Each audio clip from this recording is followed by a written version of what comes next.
pocong tersebut langsung diam dan memutar balik badannya mengarah Mas Ilham.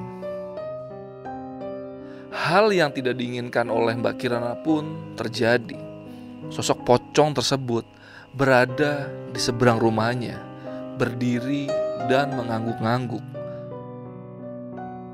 Benar saja, pocong itu berada di sudut dapur di bawah kegelapan.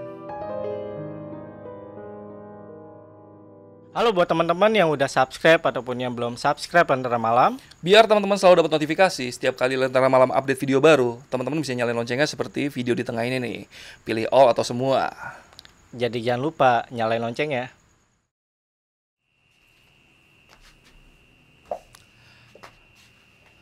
Buat yang suka ngopi, silakan pause videonya dan bikin kopi dulu.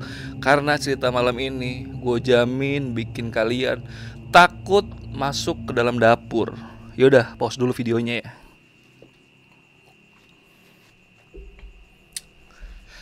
Assalamualaikum warahmatullahi wabarakatuh. Selamat malam teman-teman, balik lagi di Lentera Malam bareng gue Adit. Sekarang kita lagi ada di segmen cerita horor nih. Seperti biasa, kalau di segmen cerita horor, gue selalu bawain cerita-cerita yang menurut gue itu menarik banget. Dan gue jamin cerita kali ini sangat menarik.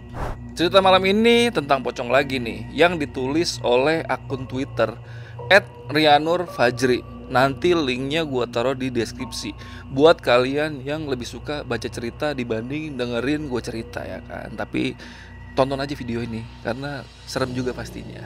Ini adalah kisah nyata yang dialami oleh kakak ipar dari temannya penulis.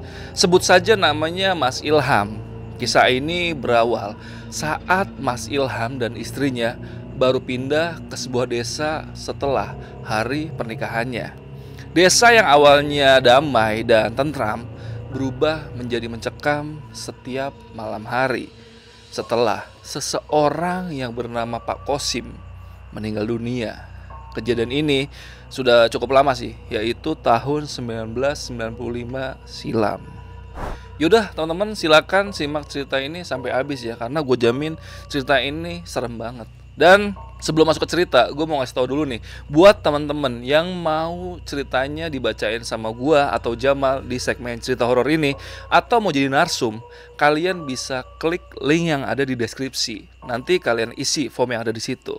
Nanti buat kalian yang ceritanya dibawain di segmen cerita horor ini, kalian berkesempatan mendapatkan uang tunai atau merchandise eksklusif kontributor Lentera Malam. Merchandise-nya seperti yang gue tampilin di sebelah sini nih. Kece banget lah pokoknya. Nanti kalian tinggal pilih salah satu nih, mau merchandise atau money ya kan. Ya udah, biar nggak usah lama-lama lagi, cerita horor dimulai.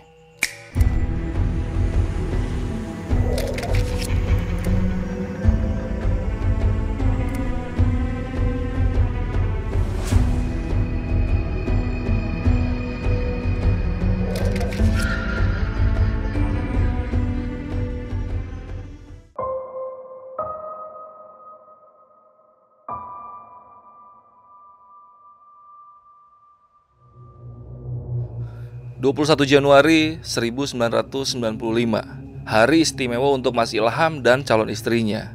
Hari-hari yang mereka tunggu dan harapkan setelah melewati berbagai rintangan. 30 Januari 1995, Mas Ilham dan istrinya, yaitu Mbak Kirana, berangkat dari Tangerang menuju daerah yang dirahasiakan namanya. Sudah menjadi kesepakatan bersama antara mereka apabila setelah menikah Mbak Kirana ingin sekali tinggal di sebuah desa. Rumah pun sudah mereka dapatkan sebelum hari pernikahannya. Karena Mas Ilham ini termasuk orang yang berkecukupan, jadi bukan hal yang sulit untuk dia beli rumah baru saat itu. Sebulan, 2 bulan, 3 bulan, desa itu terasa tenang dan tentram. Sampai akhirnya tersiar kabar ada seseorang yang sangat tertutup meninggal dunia secara misterius. Tertutup di sini adalah jarang bersosialisasi dengan warga sekitar. Bertemu di jalan pun hanya sekedar sapa saja. Kita sebut saja namanya Pak Kosim. Beliau berumur kurang lebih 60 tahunan. Gak banyak nih yang tahu tentang dia, tapi rumornya Pak Kosim ini mempunyai ilmu hitam. Padahal sampai saat ini gak ada bukti kuat yang membuktikan kalau Pak Kosim ini seperti itu. Mas Ilham pun bilang cukup sering bertemu dengan Pak Kosim di jalan dan sempat berbincang dengannya. Gak ada rasa curiga ke Bapak Kosim saat itu. Dan juga gak ada nih tanda-tanda Bapak Kosim itu punya ilmu hitam. Mas Ilham ini yang cukup kuat masalah agamanya, dia gak mau asal tuduh saja. Nah, Bapak Kosim ini meninggal sendiri di rumahnya. Istrinya sudah pergi dari rumah bersama anaknya setelah putusan pengadilan agama menyetujui perceraian mereka. Hanya hal itulah yang warga tahu. Mengapa Pak Kosim tinggal sendiri di rumahnya? Ada alasan kenapa warga curiga dengan Pak Kosim, yaitu 1. Jarang keluar rumah. 2. Ada beberapa warga yang pernah melihat Pak Kosim mengintip keluar dari jendela rumahnya dengan tatapan yang sangat mengerikan. Dan saat meninggal dunia, banyak kejadian aneh yang ada di desa. Padahal, kata Mas Ilham, saat warga mengurus jenazahnya, tidak ditemukan benda-benda aneh di rumah Pak Kosim. Ya layaknya rumah yang lain, hanya perabotan rumah aja yang ada di dalamnya. Tapi entah kenapa, rumor itu tetap saja jadi omongan warga desa. Sore itu, saat warga sudah bersiap membawa jenazah Pak Kosim, langit mendung dan hembusan angin kencang sekali. Padahal, pada pagi hari cuaca cukup cerah. Menjelang siang hingga sore langsung berubah. Mungkin memang sudah waktunya mau hujan, pikir Mas Ilham saat itu. Nah, karena warga kasihan dengan jenazah apabila berlama-lama tidak dikuburkan, warga akhirnya memaksa untuk tetap menguburkannya dengan kondisi yang cukup buruk.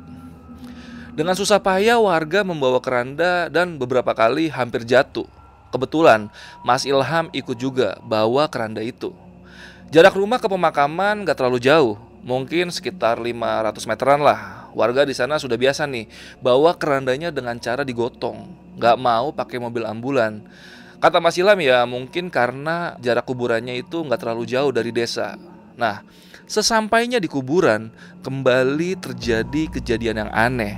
Di sana sudah ada 2 penjaga kuburan yang menunggu. Tapi pada saat warga datang dengan kerandanya, penjaga makam itu terlihat masih sibuk mencangkul kuburan untuk Pak Kosim. Warga yang melihat hal tersebut bertanya kenapa masih sibuk bongkar kuburan, padahal udah dari siang dikasih kabarnya. Oh ya, Pak Kosim ini ditemukan meninggal dunia oleh anaknya yang lagi mau ngejenguk dia sekitar jam 9 pagi tadi. Nah, kita lanjut lagi ke cerita ya. Penjaga makam bilang mereka udah bongkar dan udah siap tadi siang sebenarnya. Tapi sekitar jam 3-an pada saat angin kencang tadi, beberapa tanah yang sudah ada di atas itu jatuh ke dalam kuburan lagi. Dan hal itu terjadi berkali-kali. Akhirnya keranda ditaruh dan warga mulai membantu membongkar tanah kuburan lagi. Nah, setelah dirasa cukup, singkat cerita jenazah dimasukkan ke dalam liang kubur. Syukurlah proses ini berjalan dengan lancar tanpa ada kendala apapun. Namun namanya manusia, gak asik kalau gak julid. Kejadian angin kencang dan liang lahat yang sulit dibongkar jadi bahan omongan warga sekitar.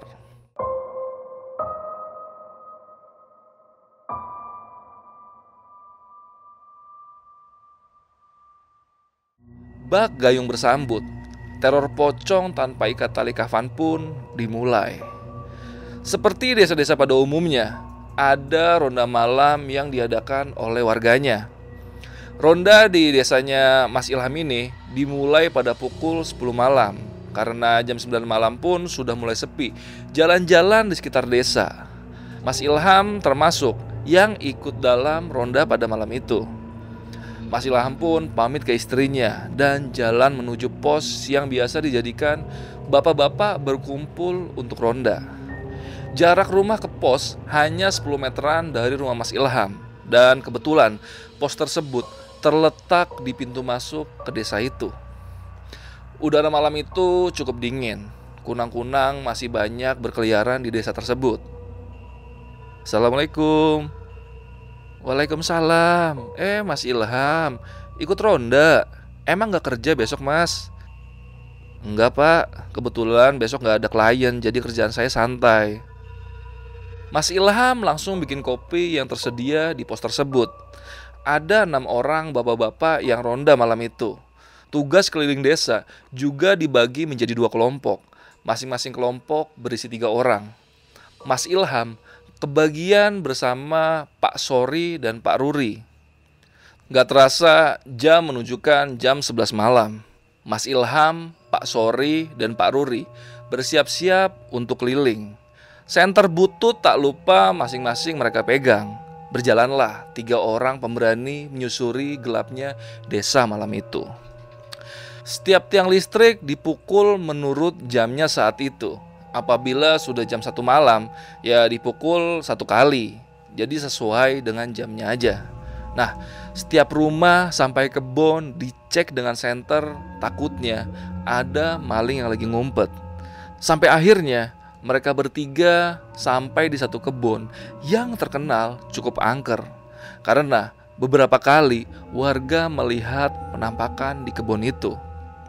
Di kebun itu ada pohon singkong, jambu, kecapi, dan pohon nangka. Nah, di kebun inilah Pak Ruri melihat sesuatu.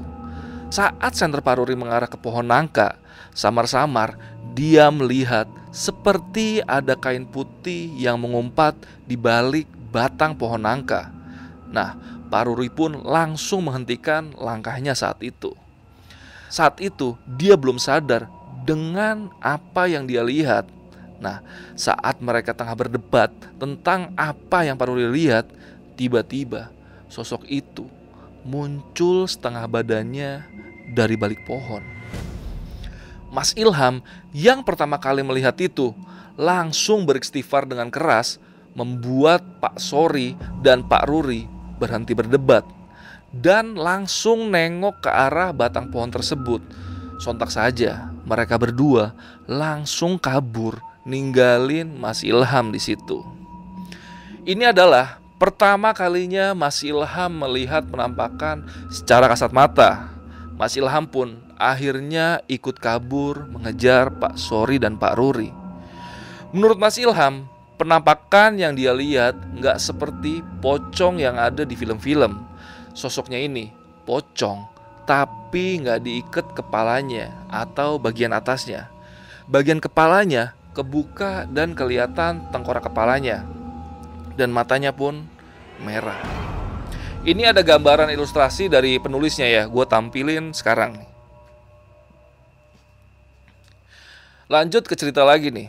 Setelah dirasa jauh dari kebun tersebut, mereka bertiga berhenti di sebuah perempatan jalan. Dengan nafas yang hampir habis, mereka duduk di sana untuk memulihkan tenaganya. Ternyata itu pertama kalinya juga buat Pak Ruri dan Pak Sori melihat penampakan.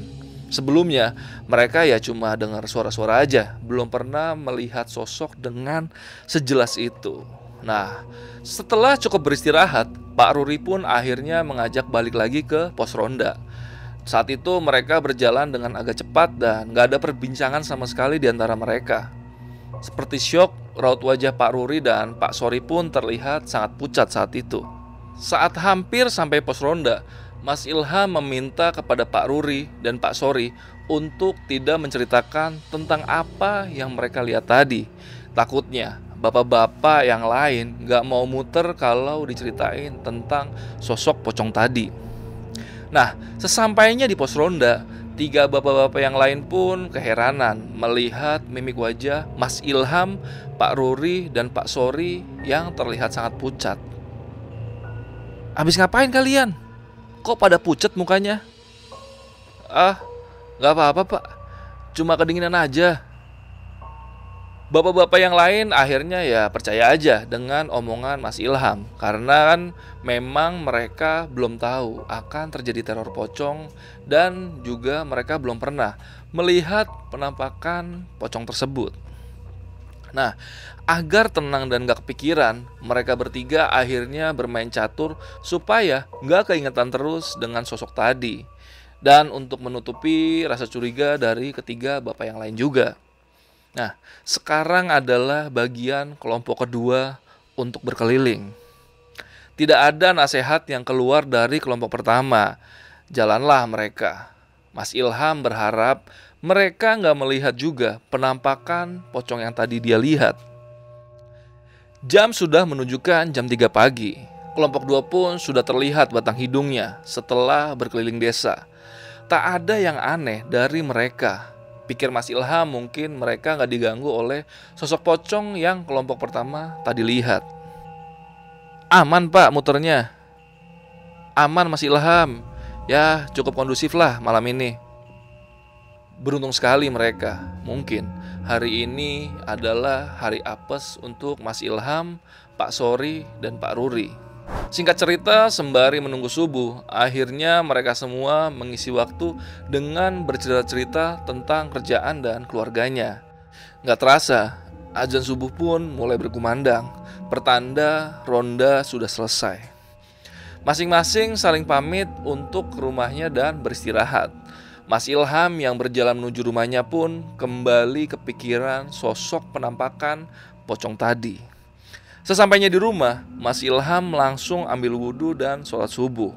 Setelah selesai, Mas Ilham langsung merebahkan badannya ke kasur. Syukurlah bayang-bayang penampakan tadi perlahan menghilang dari pikiran Mas Ilham.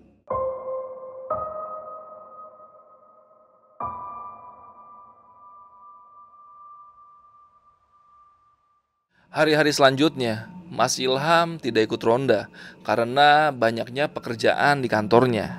Namun, hari keempat setelah kejadian penampakan pertama, teror kembali terjadi lagi. Mas Ilham yang baru saja sampai rumah jam 7 malam langsung dikabari oleh Mbak Kirana. Mas, tahu nggak sih kabar terbaru di sini? Kabar apa, Mah? Itu loh, tadi pagi pas saya lagi belanja, ibu-ibu tuh banyak yang ngomongin mas. Katanya ada yang lihat pocong, jadi takut saya mas. Ah, masa sih Mah? Udah jangan dipikirin. Kata Mas Ilham mencoba untuk menenangkan Mbak Kirana yang ketakutan.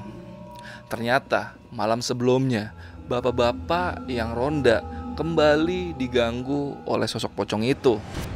Sampai akhirnya malam itu pulang semua dan gak ada yang melanjutkan rondanya. Dari hari ke hari sosok tersebut makin sering muncul. Bahkan di jam-jam yang dibilang masih cukup ramai, yaitu jam 8 malam, yaitu sekitar habis isya lah. Mbak Kirana yang sering ditinggal Mas Ilham pulang malam mulai ketakutan. Dia sering ngambek ketika Mas Ilham mau jalan kerja dan memintanya untuk jangan pulang terlalu malam. Singkat cerita, sudah sebulan sosok pocong tersebut meneror warga desa walaupun gak setiap hari. Nah, semenjak itu pula, ronda jadi jarang diadakan karena semua orang takut kepada sosok tersebut. Bahkan, selepas maghrib pun, desa sudah mulai sepi. Hanya segelintir orang aja nih yang berjalan, itu pun cuma mau ke masjid.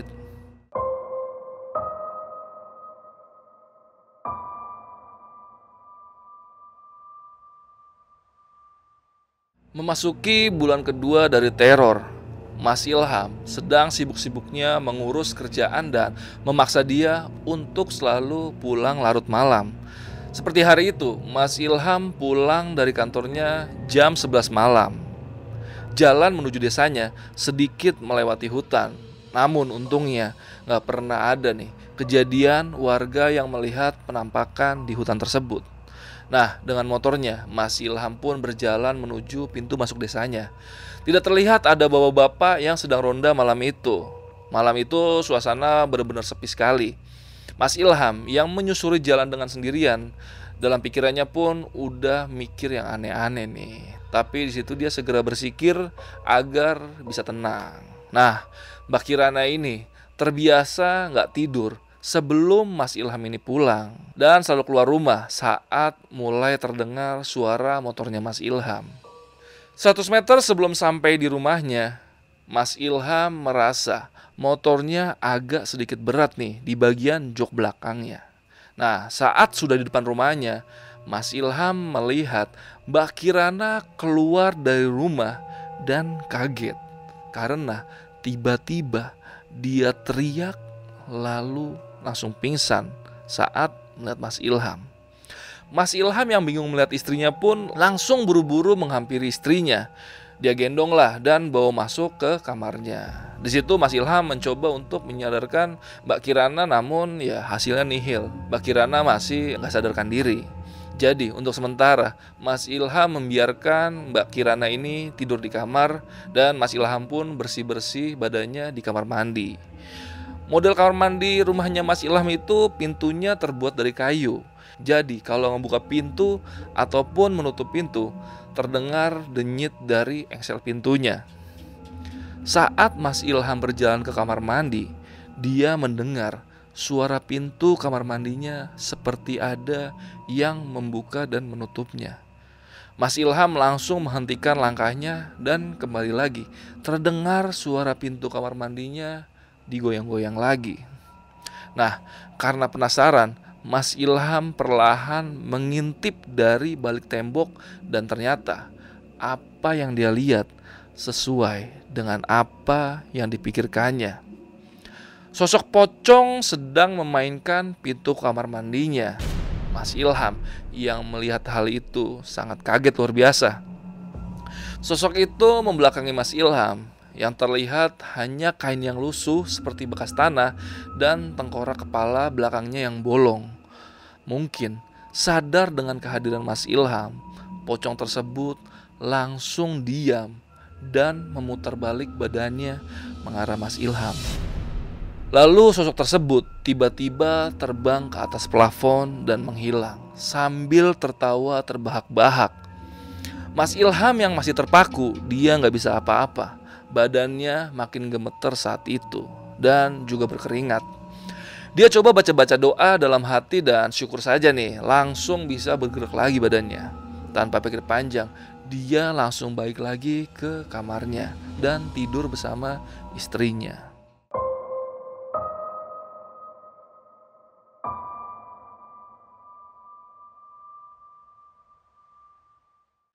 Jam 5 subuh, Mas Ilham terbangun dari tidurnya. Dia melihat Mbak Kirana sudah nggak ada di sampingnya. Dia lalu bangun dan menuju ke kamar mandi untuk mengambil wudhu lalu sholat subuh. Saat itu tak terpikir oleh Mas Ilham dengan kejadian semalam. Sampai akhirnya Mbak Kirana buka pembicaraan saat Mas Ilham mau berangkat kerja. Mas, Iya, kenapa, Ma? semalam aku kenapa ya? Kamu semalam gak apa-apa kok. Mas, jangan bohong deh. Jujur sama aku. Melihat Mbak Kirana yang sedikit kesal, Mas Ilham pun akhirnya memberitahu apa yang terjadi dengan dia semalam. Iya, kamu pingsan tadi malam. Tapi aku gak tahu penyebabnya apa. Mas mau tahu penyebabnya apa? Emangnya kamu kenapa? Semalam saat aku keluar rumah, pas mau nyambut kamu, aku ngeliat ada pocong di belakang jok motor kamu, Mas. Dia berdiri dan aku gak kuat ngeliat itu, Mas. Hah? Kamu serius? Iya, Mas. Aku takut banget. Pantas saja semalam itu motornya terasa berat sekali, kata Mas Ilham. Ternyata memang ada yang menumpang di jok belakangnya. Tak mau pikirkan hal itu, Mas Ilham pun langsung pamit berangkat ke kantor. Sepanjang perjalanan yang ada di pikiran Mas Ilham hanya sang istri saja, bukan sosok pocong itu. Jelas saja Mas Ilham takut karena mereka hanya tinggal berdua di sana, sementara orang tua mereka masing-masing tinggal di Tangerang. Gak terasa maghrib mulai tiba. Saat gelap perlahan datang, saat itu juga jantung Mbak Kirana menjadi berdebar-debar. Dia takut pocong itu masuk ke rumahnya. Nah, selesai sholat maghrib, Mbak Kirana langsung baca Al-Quran hingga menjelang Isya. Ada yang mengetok pintu depan rumahnya. Pikir Mbak Kirana, kalau itu Mas Ilham ya nggak mungkin. Karena kalau Mas Ilham pulang akan terdengar suara motornya. Mbak Kirana ragu apakah harus buka pintunya atau tidak. Hingga pada ketokan kedua pun Mbak Kirana masih ragu. Ketukan ketiga pun berbunyi lagi. Dengan terpaksa, Mbak Kirana menuju ruang depan dan membuka pintu rumahnya. Dalam hatinya, dia berdoa, semoga bukan sosok pocong itu yang mengetok. Pelan-pelan, Mbak Kirana membuka pintunya. Jantungnya mulai berdegup kencang saat tangannya mulai menyentuh gagang pintu.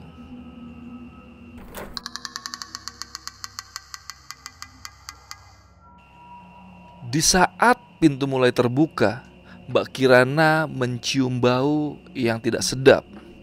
Bau itu seperti menusuk hingga ke rongga hidungnya. Bau anyir disertai dengan bau busuk. Saat pintu terbuka lebar, hal yang tidak diinginkan oleh Mbak Kirana pun terjadi. Sosok pocong tersebut berada di seberang rumahnya, berdiri dan mengangguk-ngangguk, seperti senang menakuti Mbak Kirana. Perlahan Mbak Kirana merasa penglihatannya gelap dan jatuh pingsan lagi saat itu.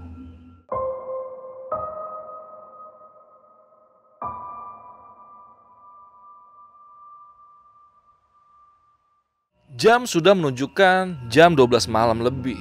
Mas Ilham masih berada di perjalanan untuk menuju ke rumahnya. Entah kenapa, dia mempunyai perasaan yang tidak enak, seperti ingin cepat sampai ke rumahnya. Pikirannya selalu terbayang wajah istrinya, seperti ada sesuatu yang tidak beres terjadi kepada sang istri. Setengah jam kemudian, Mas Ilham akhirnya sampai di gerbang desa dan dari jauh terlihat kerumunan di depan rumahnya. Tanpa pikir panjang, dia tambah kecepatan motornya dan Mas Ilham pun mulai panik saat itu. Dia berharap tidak terjadi apa-apa dengan Mbak Kirana istrinya.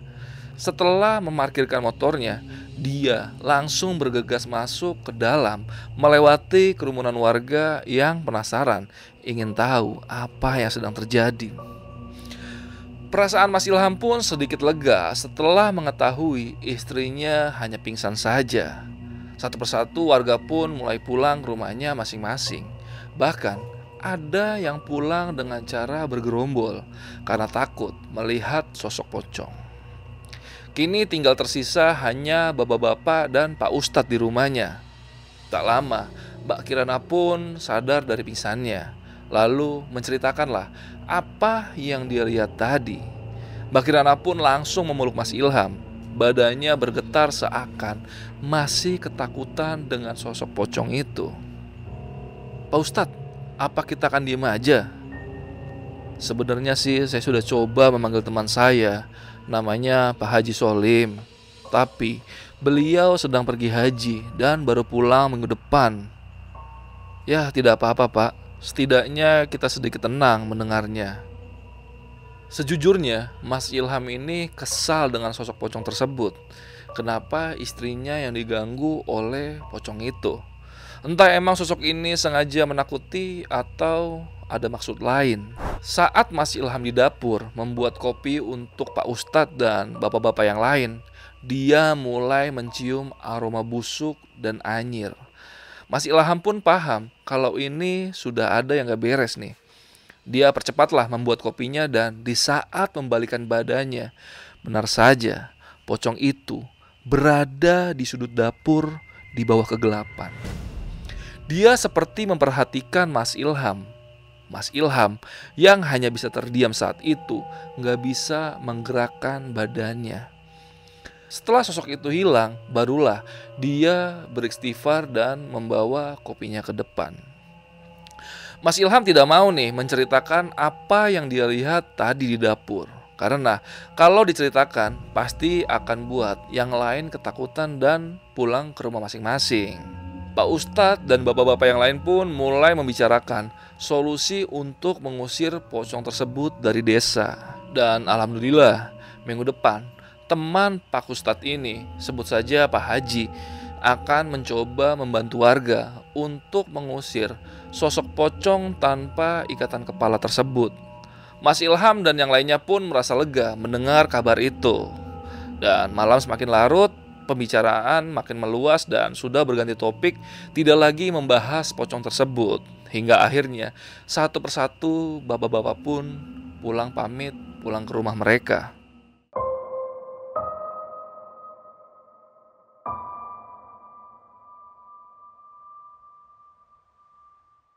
Seminggu setelah kejadian pingsannya Mbak Kirana, ada hal yang aneh terjadi di desa. Sosok pocong yang biasa meneror warga seperti hilang dari desa. Tak ada lagi nih warga yang merasa terganggu dengan sosok itu, dan membuat yakin kalau sosok itu sudah benar-benar pergi dari desa itu. Saat itu, desa terasa aman dan sangat tentram. Anak-anak dan ibu-ibu sudah mulai berani untuk keluar dari rumahnya pada malam hari. Tidak ada lagi desas-desus warga yang melihat sosok pocong tersebut. Entah kemana perginya pocong tersebut. Bahkan Pak Ustadz pun tidak tahu kemana sosok pocong itu. Alhamdulillah, desa sudah kembali ramai lagi selepas Isya. Namun, setelah kedatangan Pak Haji, semuanya kembali ketakutan.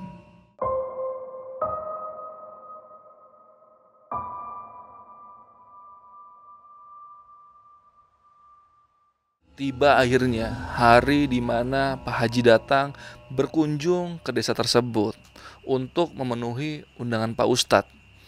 Banyak warga yang tidak tahu dengan kedatangan beliau karena memang niatnya ingin mengusir secara diam-diam dan hanya segelintir orang aja yang tahu, termasuk Mas Ilham.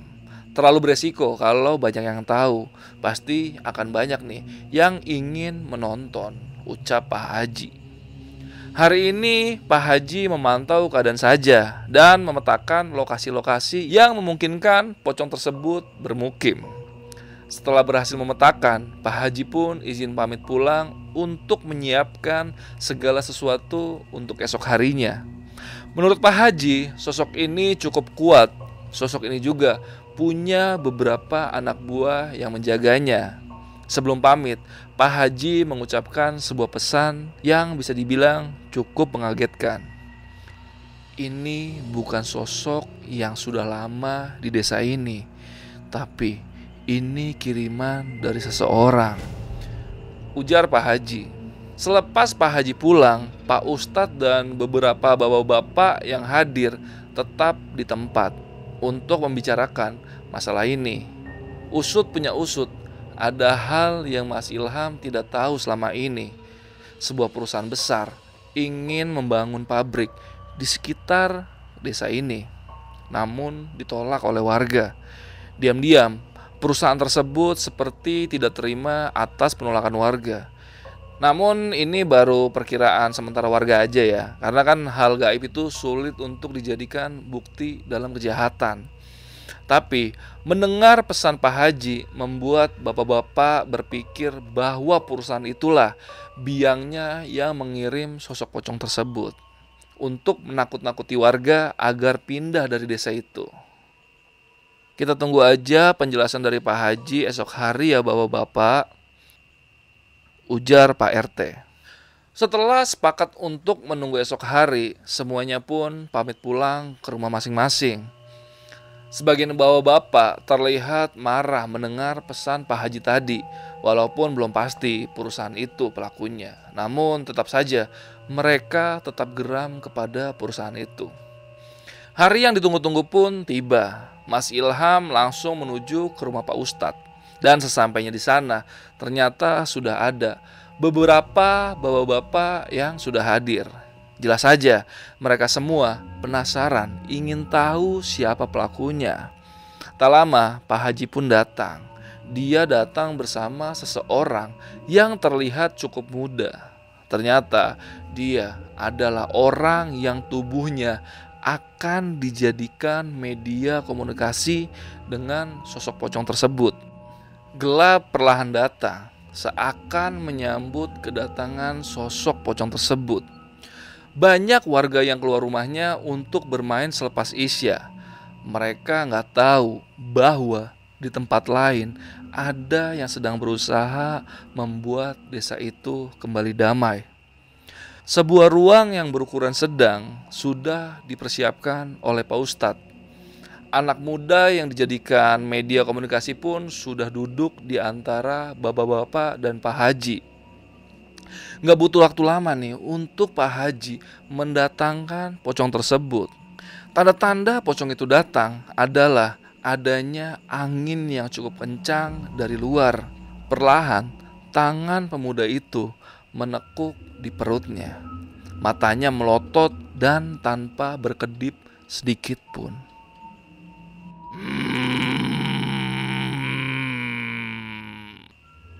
Sosok pocong itu bergumam dan menoleh ke kanan lalu ke kiri. Tiba-tiba dia bangun dan berdiri tegak. Melihat hal itu, Pak Haji meminta bapak-bapak yang lain untuk menjaganya agar tidak kabur. Dan dengan sigap, yang lain ikut berdiri juga. Mas Ilham pun sudah mulai merasakan bulu kuduknya ini merinding. Begitupun dengan bapak-bapak yang lain. Assalamualaikum, ucap Pak Haji ke sosok itu. Tapi ternyata nggak dijawab olehnya. Pertanda, ini adalah sosok jin kafir. Dari auranya pun sangat kuat dan negatif. Ini pertanda bukanlah sosok yang sembarangan. Siapa nama kamu? Kembali, sosok itu tidak menjawab pertanyaan Pak Haji. Sepertinya Pak Haji harus bermain agak keras nih agar sosok ini bisa bekerja sama untuk menjawab pertanyaan yang diajukan. Pak Haji pun lalu membaca doa di dalam hatinya. Dan tiba-tiba sosok itu seperti bergelinjang kesakitan dan berteriak cukup keras. Padas. Jawab atau saya bakar kamu. Siapa yang mengirim kamu? Panas. Kurang ajar kamu ya. Perusahaan itu kan yang mengirim kamu. Bener atau enggak? Iya. Tiba-tiba sosok itu melakukan pemberontakan. Dia seperti ingin lari dari dalam rumah. Namun untungnya dicegah oleh bapak-bapak yang lain. Singkat cerita, selesailah proses mediasi dan pengusiran sosok tersebut. Dan tercenganglah semua warga karena mendapat jawaban bahwa sosok pocong itu adalah sosok pocong yang dikirim dari perusahaan yang ingin menggusur kampung mereka melalui perantara korin dari almarhum Pak Kosim. Oke, cukup sekian cerita pocong malam ini. Ini kan yang kalian tunggu-tunggu, cerita tentang pocong. Karena belakangan ini penonton Lentera Malam suka banget sama pocong. Semoga aja di jendela kalian ada pocong. Yaudah, jangan di-close dulu, kita masuk ke pembahasannya. Halo buat teman-teman yang udah subscribe ataupun yang belum subscribe Lentera Malam. Biar teman-teman selalu dapat notifikasi setiap kali Lentera Malam update video baru, teman-teman bisa nyalain loncengnya seperti video di tengah ini nih. Pilih all atau semua. Jadi jangan lupa nyalain lonceng ya.